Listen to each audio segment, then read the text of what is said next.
Hi, sorry. Hi, I'm Campbell Prince, and I'm going to give you a quick demo of something I've been working on for the last few weeks. This is a HTML JavaScript client for Caspar. Caspar is a character generator and overlay generator for video. So here it is. Here's the screen. This is just a really quick demo. It's very much in the proof of concept stage. So Caspar is currently running, so we can bring in some things using these handy dandy buttons. Here we go, there's the background, and we can see the preview over here in these panels over here on the right. The overlays work like so. There's a bit of latency. There's about like half a second to 1 second's latency because the preview's done with streaming from Caspar, so you're not actually seeing the OpenGL overlay. So we can take those out. We can introduce the video running like so.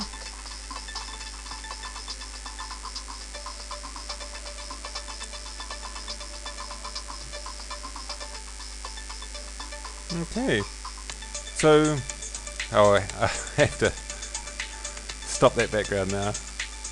There you go. Right, so let's have a quick look through the interface. This here is running what I've called a scene, and it's got a number of actions. The actions that are in a scene are set up here, so you can drag these in and out. So we go, well, we don't want the camera test, that's not in this scene. We don't need the root test. We don't need the root test on this scene either. We won't worry about testing the opacity. There we go. So we go back to this thing called Showtime, this tab here, and we can see that it's really simple for the current scene. You can set data for the current scene as well over here, so we see that we've set data for only the actions that actually have data, which in this case is the flash overlays. And I'll show you how that's set up in a bit. So now we can come here and we see we've got the lower third. We can bring in the lower third and it comes over like so. Just a word about the previews. The top preview I've got here is previewing channel 1,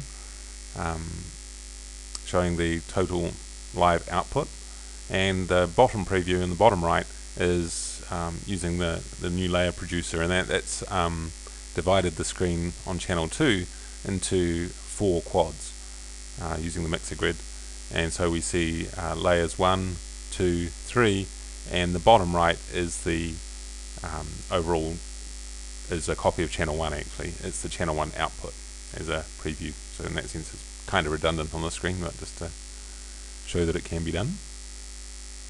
And so you use the in button and an out button to bring actions in and out. So this is the broadcast news action. It's a pre-recorded video, and that's played using the FFM producer. You can see it like so. Take that out. Okay, so how did this get set up? We can go back here, and we see a list of scenes in this particular show. So going back one further, we can create shows. You can create a new show like so, and you have a list of shows, and shows consist of primarily scenes. So here's test 1, and we've decided that scenes have test 1 has a number of scenes. So here we've got scene 1 and scene 2, and you can have as many as you like, obviously. You can copy them around and edit them. Shows also contain actions that are unique to this show.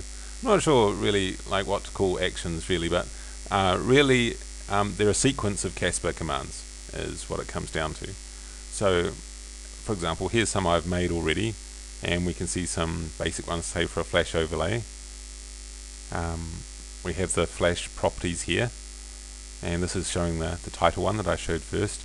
We can set up some default data, but here we set up the mapping between the name that we call it in the client and the ID, the field ID in the template. Give it some default data. We can force it to use only the default data if we want, and you can add and remove these fields here. here's some basic properties. This is very common to all Casper commands. So we give it a title, the channel, the layer, and any other resources. You can have any number of actions, you can have any number of commands in a sequence. So for example, you might want to run a Flash template with at some opacity, or you might want to do a geometry transform with it at the same time. So you can run those together here. You can just add more actions here, like so. So for example, here's an example of a I've called a picture-in-picture bottom right, and it takes it's on channel 1, layer 3, and it turns it into this position, like so.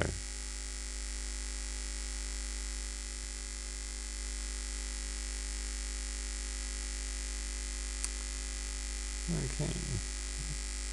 Here's an example of an action I've defined with multiple commands, which is actually setting up the preview for me. So it's got the root command, and that says it takes channel 2 layer 1 coming from the source channel 1 source layer 1, and displaying that there on channel 2 layer 1, and it's in a mixer grid 2x2. Okay, so yeah, this lets you set up any actions, and the actions are show specific. I'm using this in a live conference environment, so my scenes are different speakers who have different needs. So we go to the scene. I might want to introduce their presentation.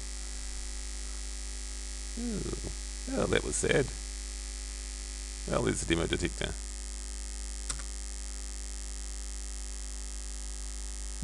That was exciting. So like for a particular presenter, we might have a particular set of data set up, and we can vary this from the defaults. So we'll say this is now tonight at 10 PM, and StudioLive presentation, like so. And it's actually, we'll make that consistent, it's actually at 10 PM, like so. Save that, and we can take that title out, like so. There we go. And bring in the layer, the lower third is on the same level, so that should be pretty smooth, like so. And there we have it.